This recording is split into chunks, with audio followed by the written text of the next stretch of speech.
ஆன்மீக அன்பர்களுக்கு அன்பான வணக்கம். நமசிவாய வாழ்க, நாதன் தாழ்வாழ்க. இன்றைய பதிவில் திரு ஞானசம்பந்த பெருமானின் சரித்திரத்தின் தொடர்ச்சியை இந்த பதிவில் பார்ப்போம். சென்ற பதிவில் ஞானசம்பந்த பெருமான் திருப்புகலூரை அடைந்து நாவுக்கரசர், முருகனார் மற்றும் இதர தொண்டர்களோடு மகிழ்ந்து இருந்தது வரை பார்த்தோம். இனி அதன் தொடர்ச்சியை பார்ப்போம். திருப்புகலூரை விட்டு நாவுக்கரச பெருமான் புறப்பட்ட போது சம்பந்த பெருமானும் அவரோடு கிளம்பினார். நாவுக்கரசர் நடந்து செல்லும் போது புகழிப் பெருமகனார் தாம் மட்டும் சிவிகையில் போவது சரியல்ல என சிவிகையில் ஏறாமல் நடந்தே வந்தார். இதனை பார்த்த நாவுக்கரசர், ஐயனே, இறைவன் அளித்த சிவிகையில் ஏறி வாரும் என்று வேண்டி கேட்டுக்கொண்டார். உங்கள் விருப்பம் அதுவாயின் நீங்கள் முதலில் புறப்பட்டுச் செல்லுங்கள்.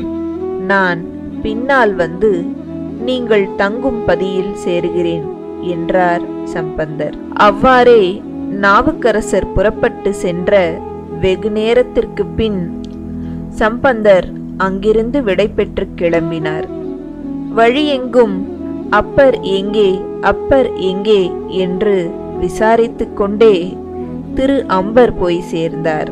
ஏற்கனவே நாவுக்கரசர் அவ்வூரை அடைந்து அங்கே தங்கியிருந்தார். மாகாணத்தில் உறையும் அண்ணலை வணங்கி பாடிய பின் இருவரும் காலனை உதைத்த காலந்தகரை தரிசிக்க ஆவல் கொண்டனர். பிறகு வழியெங்கும் இருந்த பதிகளில் தரிசனத்தை முடித்துக்கொண்டு திருக்கடவூர் போய் சேர்ந்தனர். அவ்வூரிலே எம்பெருமானுக்கு தினமும் கொங்கிலிய திருப்பணி செய்து வரும் கலையரை கண்டு மகிழ்வுடன் உரையாடி அவர் மனம் களிக்க திருவமது உண்டனர். அவ்வூரிலே சில நாட்கள் தங்கி இறைவனை வழிபட்டு வந்தனர். திருக்கடவூர் விட்டு புறப்பட்ட அவர்கள் திரு ஆக்கூர், திருமீச்சூர், திருப்பாம்பரம் ஆகிய தலங்களில் தரிசனத்தை முடித்துக்கொண்டு திருவிழிமேளை அடைந்தனர். அங்கு ஆலயத்திற்கு வடக்கே இருந்த மடத்தில் சம்பந்தரும் வேறொரு இடத்தில் நாவுக்கரசரும் தங்கினர். இருவரும் நாள்தோறும் ஆலயம் சென்று இறைவனை வழிபட்டு வந்தனர்.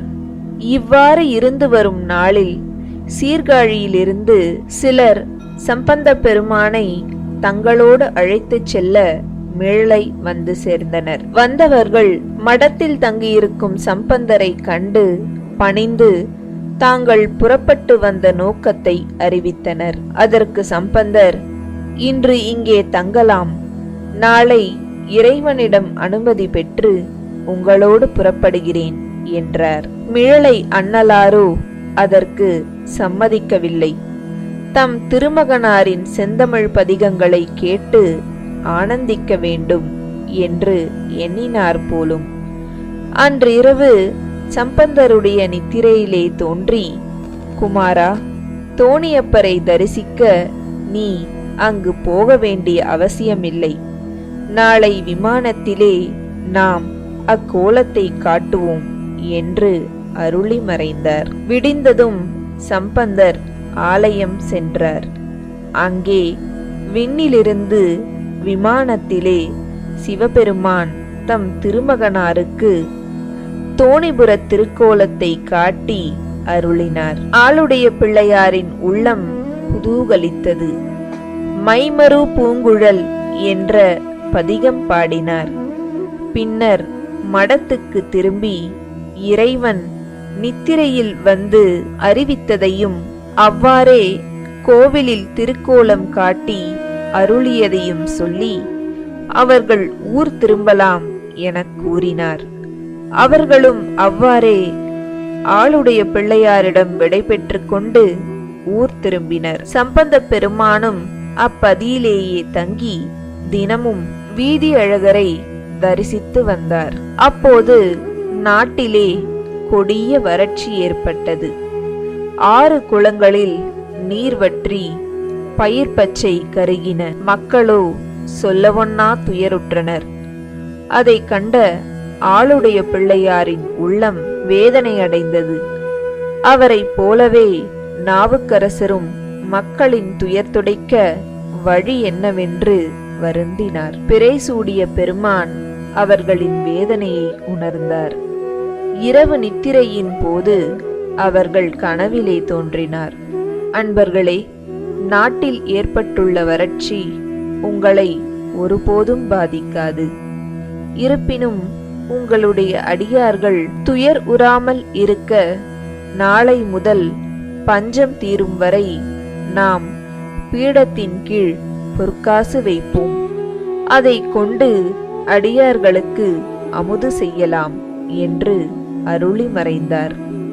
மறுநாள் சம்பந்தரும் நாவுக்கரசரும் ஆலயம் சென்று பார்த்தபோது இறைவன் அறிவித்தவாறு பொற்காசுகள் வைத்திருப்பதை கண்டனர். நாவுக்கரசருக்கு அறிவித்தபடி மேற்கு பீடத்தில் வைத்த காசை அவரும் கிழக்கு பீடத்தில் வைத்த காசை சம்பந்தரும் பெற்று அதை கொண்டு அடியார்களுக்கு திருவமுது செய்வித்தனர். இப்படியே நாள்தோறும் நிகழ்ந்து வந்தது.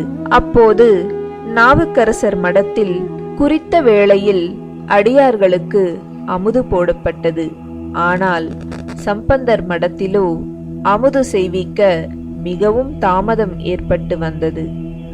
ஆரம்பத்தில் சில நாட்கள் இதை கவனித்த சம்பந்தர் போக போக இது சரி செய்யப்பட்டுவிடும் என்று எண்ணினார். ஆனால் தினமும் தொடர்ந்து தாமதமாகவே அமுது அளிக்கப்பட்டு வந்தது. இதை கண்ட அவர் தம்முடன் வந்தவர்களை அழைத்து அதன் காரணத்தை கேட்டார். அதற்கு அடியார்கள், ஐயனே, நாங்கள் என்ன செய்வது? வாகீசர் பெருமான் அளிக்கும் பொற்காசை எதுவும் கூறாது வாங்கிக் கொள்கிறார்கள். நம் காசு வாசிப்பட வேண்டும் என்கிறார்கள். அதன் காரணமாகவே அதை மாற்றி பொருளை வாங்கி வர தாமதம் ஆகிறது என்றனர். அதை கேட்ட சம்பந்தர், நாவுக்கரசர் கைத்தொண்டு செய்கிறார், ஆதலால் அவருக்கு இறைவன் வாசியிலா காசு அருளுகிறார் என்பதை உணர்ந்து தாமும் வாசியிலா காசு பெற எண்ணினார். எம்பெருமான் ஆலயம் சென்று இறைவனை பணிந்து வாசி தீரவே காசு நல்குவீர் என்ற பதிகம் பாடி தமக்கும் வாகீசருக்கு அளிப்பது போன்று வாசியிலா காசு தர வேண்டும் என்று வேண்டினார். எம்பெருமானும் அன்று முதல் அவருக்கு வாசியிலா காசு கொடுத்து அருளினார். இவ்வாறு வீழிமிழலையில் நாள்தோறும் அவர்கள் அடியார்களுக்கு அமுது செய்வித்து வந்தனர். விரைவிலேயே பஞ்சம் நீங்கியது. நாட்டிலே மழை பெய்தது. பிறகு சம்பந்த பெருமான் வாகீசரோடு திருவிழிமிழலை விட்டு புறப்பட்டு வேதவனம், திருவாஞ்சியம், தலையாலங்காடு, பெருவேளூர், திருச்சாத்தங்குடி, திருக்கரவீரம், திருவிளமர், திருத்தெங்கூர் போன்ற பல தலங்களை தரிசித்துக் கொண்டு திருமறைக்காட்டை அடைந்தார். திருமறைக்காட்டில் வேதங்கள் பூஜித்த காலத்திலிருந்து அடைபட்டிருக்கும் நுழைவாயிலில் கதவை எவராலும் திறக்க முடியாது போகவே பக்கத்தில் உள்ள வாயில் வழியாகவே மக்கள் சென்று எம்பெருமானை தரிசித்து வந்தனர். அடைபட்டு கிடக்கும் வாயில் கதவை திறந்து மக்களுக்கு வசதியாக்க எண்ணம் கொண்டு சம்பந்தர் வாகீசரை அழைத்து கதவு திறக்க இறைவனை வேண்டி பதிகம் பாட கேட்டுக்கொண்டார். அப்பரும் அவ்வாறு பதிகம் பாடியதும் மூடியிருந்த கதவுகள் தாமே திறந்து கொண்டன.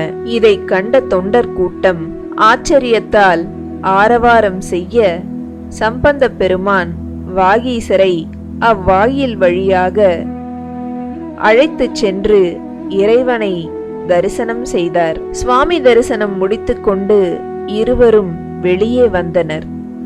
அடைத்து கிடந்த ஆலய வாயிலை திறந்து வைத்தாகிவிட்டது.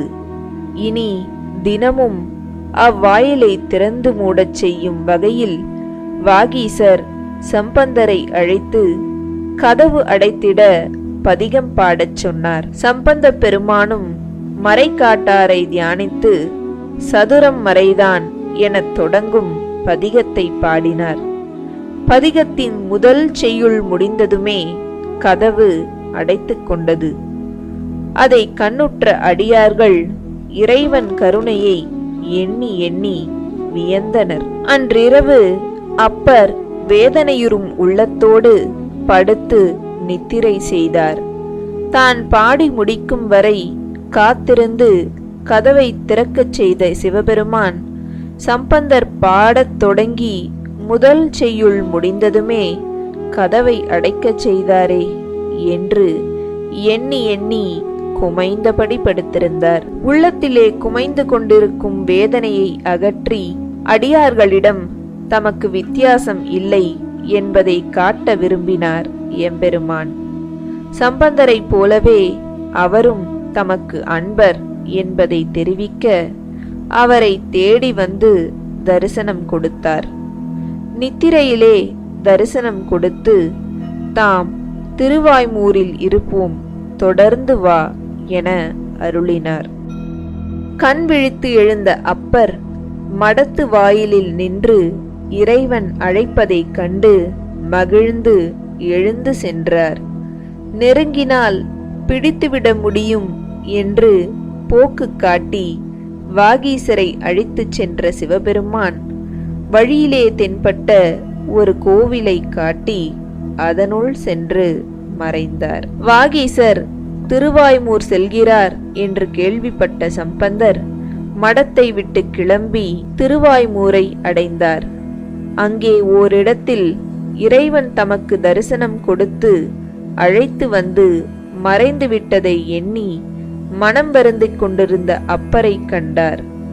அங்கு வந்துள்ள சம்பந்தருக்கு தரிசனம் தந்தருள அப்பர் வேண்ட இறைவனும் சம்பந்தருக்கு தரிசனம் தந்தருள அந்த திவ்ய கோலத்தை கண்டு மகிழ்ந்த சம்பந்தர் அந்த கோலத்தை அப்பருக்கு காட்டி மகிழ்வுறச் செய்தார்.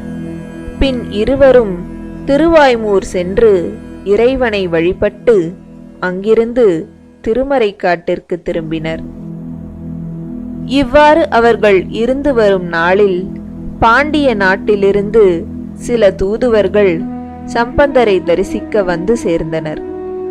பாண்டிய நாட்டு அரசியாரும் அமைச்சரும் அனுப்பியுள்ள முக்கிய செய்தி கொண்டு தாங்கள் வந்திருப்பதாக அவர்கள் மடத்துக்கு வெளியே இருந்த காவலரிடம் தெரிவித்தனர். காவலரும் அவர்களை உள்ளே அழைத்துச் சென்றார். தூதுவர்கள் சம்பந்தரை வலம் வந்து வணங்கினர். ஐயனே, பாண்டிய நாட்டில் சமணம் மேலோங்கி வருகிறது. அரசர் அவர்களுடைய போதனைகளால் கவரப்பட்டு அவர்களுக்கு ஆதரவு கொடுத்து வருகிறார். எம்பெருமானிடம் மிகுந்த பக்தி கொண்ட அரசி மங்கையர்க்கரசியாரும் அமைச்சர் குலச்சிறையாரும் இந்த நிலை மாறி நாட்டில் மீண்டும் சைவம் தழைத்தோங்க விரும்புகின்றனர். சைவத்தை நிலைநிறுத்தும் பணியை மேற்கொள்ள தங்களை பாண்டிய நாட்டிற்கு அழைக்கின்றனர் என்று வந்த தூதுவர்கள் கூறினர். ஆளுடைய பிள்ளையாருக்கு இது ஆண்டவனின் அழைப்பாகவே பட்டது. அவ்வழைப்பை மனமுவந்து ஏற்றார். பின் அவர்களை பார்த்து, அன்பர்களே, நீங்கள் மகிழ்ச்சியோடு சென்று உங்கள் அரசியாரிடமும் அமைச்சரிடமும் விரைவிலேயே நான் புறப்பட்டு வந்து சேர்வதாக அறிவியுங்கள் என்று சொல்லி அனுப்பினார். அந்த அழைப்பை பற்றி வாகீசரிடமும் தெரிவித்தார். சம்பந்தர் தனியே செல்வதை வாகீசர் விரும்பவில்லை. அவர்களுடைய கொடுமைகளுக்கு அவர் சம்மதிக்கவில்லை. சோழ நாட்டிலேயே வாகீசர் இருந்து வரட்டும் என்றும் இறைவனுடைய திருவருள் எங்கே சென்றாலும் அவருக்கு இருக்கும் என்றும் தெரிவித்து வேயுறு தோழிபங்கன் என்ற திருப்பதிகம் பாடி அருளினார். பின்னர் அவர் அனைவரிடமும் விடை பெற்று கொண்டு திருமறைக்காட்டிலிருந்து புறப்பட்டு பாண்டிய நாடு அடைந்தார். இந்த பதிவு இதோடு முடிகிறது. மீதமுள்ள புராணத்தை அடுத்த பதிவில் பார்ப்போம். இந்த வீடியோ உங்களுக்கு பிடிச்சிருந்தா லைக் பண்ணுங்க, ஷேர் பண்ணுங்க, கமெண்ட் பண்ணுங்க. மறக்காம நம்ம சேனலுக்கு சப்ஸ்கிரைப் பண்ணுங்க. நன்றி.